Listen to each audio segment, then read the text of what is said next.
Welcome to Final Bow. I'm Kenneth. Today, we pause to honor those remarkable souls who took their final bow, leaving behind memories that still live within us. Through their passion and dedication, they touched countless hearts. As we remember them, we celebrate their journey and the lasting impact they made on the world. Maury Markoff lived an extraordinary 110 years, witnessing more than a century of change while continuing to create, write, and inspire others. Born in New York City in 1914, he grew up during difficult times and later worked various jobs before building a career repairing and selling appliances. He also contributed to wartime manufacturing and pursued his passion for art and sculpture. Markoff shared more than 8 decades of marriage with his wife, Betty, before her death in 2019. In his later years, he gained attention as one of the world's oldest active bloggers, proving that curiosity does not have an expiration date. Markoff died in Los Angeles at 110 after suffering 2 strokes. His brain was donated for research, adding another meaningful chapter to a life remembered for resilience, creativity, and an enduring desire to keep learning. John Middendorf was a legendary big wall climber and an innovative engineer who helped reshape modern climbing. Born in 1959, he discovered climbing as a teenager and later studied mechanical engineering at Stanford. After moving to Yosemite, he joined search and rescue teams while tackling some of the world's most demanding rock walls. During the 1980s, he became known for challenging ascents of El Capitan and Half Dome. In 1992, he helped climb Great Trango Tower, one of the world's immense rock faces. Middendorf also transformed big wall climbing through his innovative portal-edge designs, making long, difficult climbs more practical. Friends remembered him as inventive, generous, and passionate about protecting wilderness. He died unexpectedly in his sleep during a family visit in the United States at 64. Reports said a stroke was the likely cause.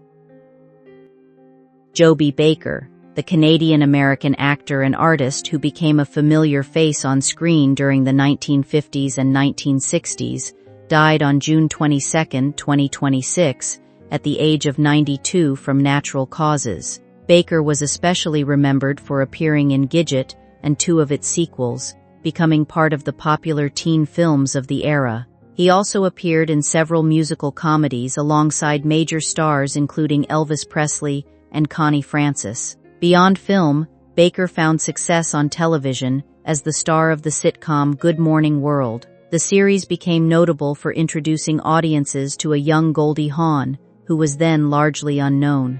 Baker later pursued a career in art, adding another creative dimension to his life. His career reflected the changing entertainment landscape of his generation, leaving behind memorable performances across film, television, and art. Antoinette Bauer, the veteran actress known for her work in television and film, died on April 30, 2026, at a retirement home in Los Angeles at the age of 93. Her death was announced later, bringing attention to a career that spanned several decades. Bauer became especially memorable to science fiction fans through her appearance in the original Star Trek, where she played Sylvia, a mysterious cat-like alien. She also appeared in the classic anthology series The Twilight Zone, adding another notable credit to her television career. On the big screen, audiences saw her in films including Prom Night and The Evil That Men Do. Though she often worked in supporting roles, Bauer brought character and presence to every performance. Her long career left behind a collection of memorable appearances that continue to be discovered and appreciated by audiences today. For more than half a century, Neil Diamond's voice has been woven into the emotional memory of America. He did not simply record songs, he created moments that seemed to belong to everyone. Sweet Caroline became more than a hit, transforming into an anthem heard in stadiums, wedding halls, bars, and family gatherings across generations. Yet behind the famous voice, dazzling stage clothes, and commanding performances was a man shaped by uncertainty, long before fame found him. Born in Brooklyn in 1941, Diamond grew up surrounded by financial hardship, family separation, and the quiet anxieties of immigrant life. Those early experiences taught him that security could disappear without warning. Music eventually became the one constant he could trust. Through rejection, loneliness, physical suffering, and overwhelming success, he continued turning private pain into public emotion. His greatest songs carried traces of the boy who learned early that nothing stays forever. Brooklyn Beginnings. Neil Diamond was born on January 24, 1941, in Brooklyn, New York, into a Jewish immigrant family still carrying the weight of a difficult past. His father, Akiba Diamond, descended from Russian immigrants and worked hard selling dry goods, while his mother, Rose, whose family came from Poland, endured the exhausting realities of keeping a household together. Money was scarce, and stability was never guaranteed. The family moved more than once, reinforcing a lesson Neil would carry throughout his life.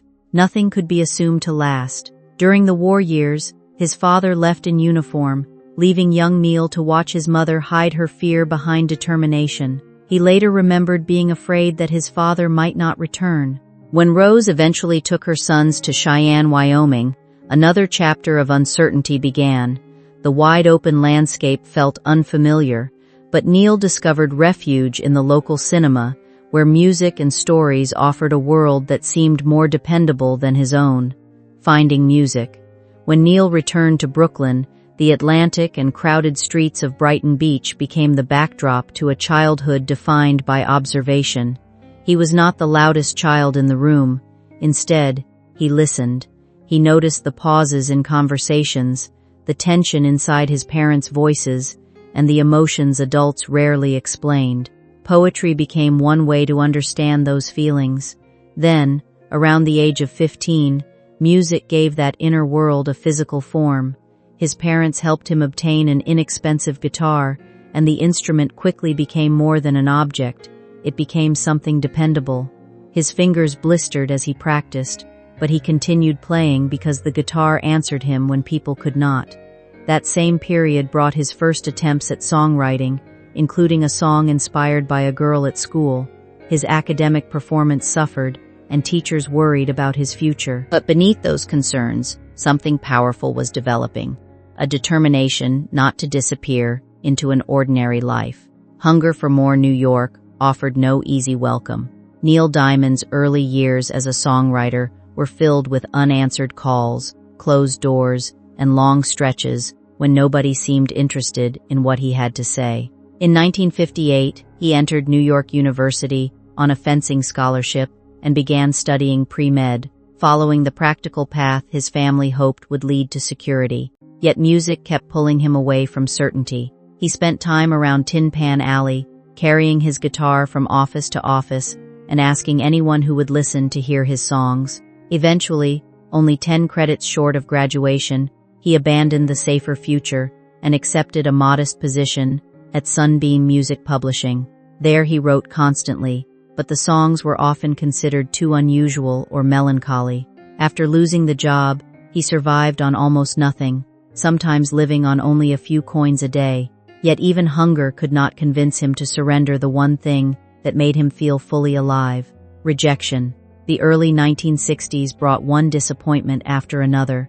Columbia Records released Clown Town, but the song disappeared almost immediately, leaving little evidence that anyone had noticed. Diamond could have interpreted the failure as a final verdict, but instead, he treated rejection as another lesson. In 1965, Sunday and Me, written for Jay and the Americans, reached the top 20 and offered his first meaningful proof that his words could travel beyond the rooms where he created them. Soon, his relationship with Bang Records gave him greater visibility, although commercial expectations often conflicted with his instincts. Executives wanted accessible sweetness, while Diamond wanted emotional honesty. He had spent years writing through loneliness, poverty, and uncertainty, and he refused to pretend those experiences had never existed. The struggle slowly shaped his identity as an artist. Every closed door stripped away another illusion, leaving behind a songwriter increasingly convinced that authenticity mattered more than comfort. Sweet Caroline.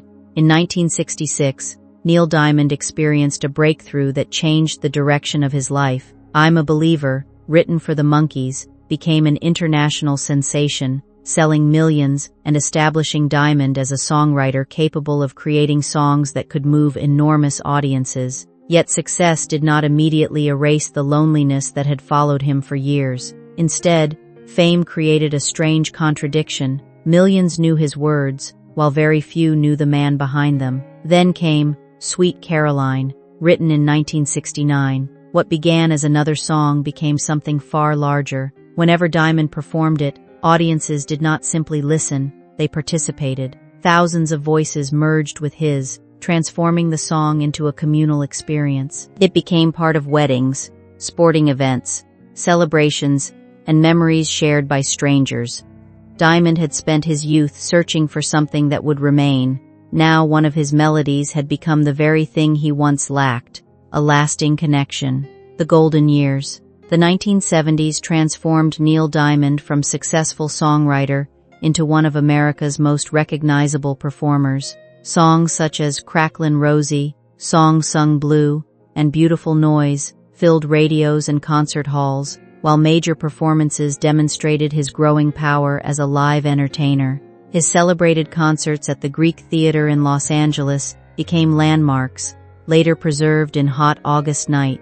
He eventually commanded the Broadway stage at the Winter Garden Theater, performing for packed audiences and earning enormous financial rewards. But the numbers could not describe the physical cost. Rehearsals stretched for hours, songs were rewritten late into the night, and his voice and body were pushed relentlessly. Diamond's pursuit of perfection became both his strength and his burden. The young man who had once survived on almost nothing had reached the heights he dreamed about, yet success demanded nearly everything he had. The applause grew louder, but so did the exhaustion waiting behind it. Beyond the stage, Hollywood eventually called, and Diamond expanded his career beyond music. His work on Churchyard Skulnith and Jonathan Livingston Seagull earned him a Grammy, even though the project also created frustrations over how his compositions were handled. Later came The Jazz Singer, a major gamble that brought him a substantial acting salary and produced songs that survived the film's mixed reception. Love on the Rocks, Hello Again, and America demonstrated once more that Diamond's songwriting could outlive the circumstances surrounding it. Still, the pressure continued. Touring, recording, rehearsing, and performing demanded a physical toll that audiences rarely saw. Backstage, exhaustion could become overwhelming, but another performance was always waiting. The performer learned to conceal pain beneath confidence, stepping into the spotlight even when his body was asking for rest. For decades, this became part of Diamond's identity, giving the audience everything, even when there was very little left after the curtain fell. The sudden fall. Then came a crisis that threatened the foundation of everything Neil Diamond had built. During a performance, severe pain struck his back with such force that he collapsed on stage. The spectacle of a performer who had spent decades appearing almost invincible, suddenly lying beneath the lights, was deeply unsettling. Medical examinations revealed a tumor near his spinal cord, leading to major surgery. The procedure lasted many hours, and the seriousness of the situation forced Diamond to confront a possibility more frightening than failure: losing his voice. Before surgery, he prepared letters for his children in case he did not survive. When he awoke, silence surrounded him. He tried to speak and discovered that his voice was barely there. For someone whose entire identity had been built around singing, the moment was terrifying. Yet gradually, sound returned. It was fragile at first, but it was there. The voice that had carried millions through love and heartbreak had survived another battle.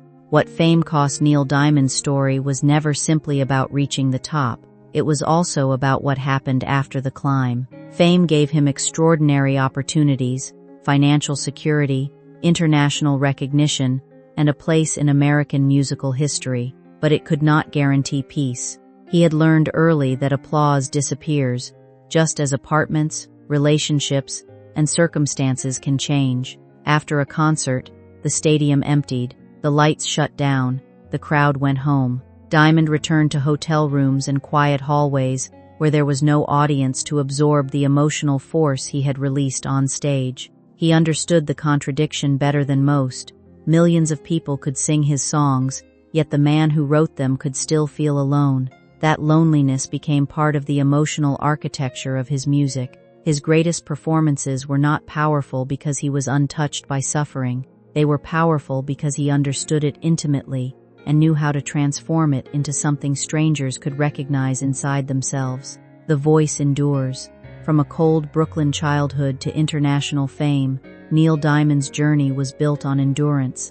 He began as the son of immigrants, growing up in circumstances where comfort was temporary and uncertainty was familiar. He became a teenager with a cheap guitar, a songwriter ignored by publishers, and a young man willing to abandon a secure academic future because music would not release its grip on him. Rejection followed him until eventually the world began listening. Then came extraordinary success, millions of records sold, iconic songs, legendary concerts, major contracts, and an audience that stretched across generations. But alongside the triumphs came loneliness, exhaustion, physical pain, and a medical crisis that threatened the voice itself. Through every chapter, Diamond kept returning to the same essential act, turning experience into melody. His music endured because it never sounded completely detached from life. Behind the polished performer was always the vulnerable songwriter who had learned to keep going, a lasting legacy. At 85, Neil Diamond's legacy reaches far beyond sales figures, awards, concert records, or the estimated millions of albums carried into homes around the world. His greatest achievement may be the emotional permanence of his songs. Sweet Caroline can still transform a crowd of strangers into a single voice. America can awaken feelings of hope and belonging. Love on the Rocks can bring heartbreak into focus with a few unforgettable phrases. These songs survived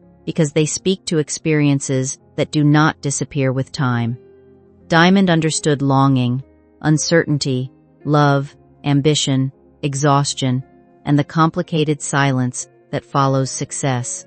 He gave those emotions melodies people could carry with them. The boy who once feared that nothing would remain eventually created music that did. His journey was never free of pain, but perhaps that is precisely why his voice mattered so deeply. He did not simply sing about life. He carried its wounds into the light and gave millions a reason to sing along.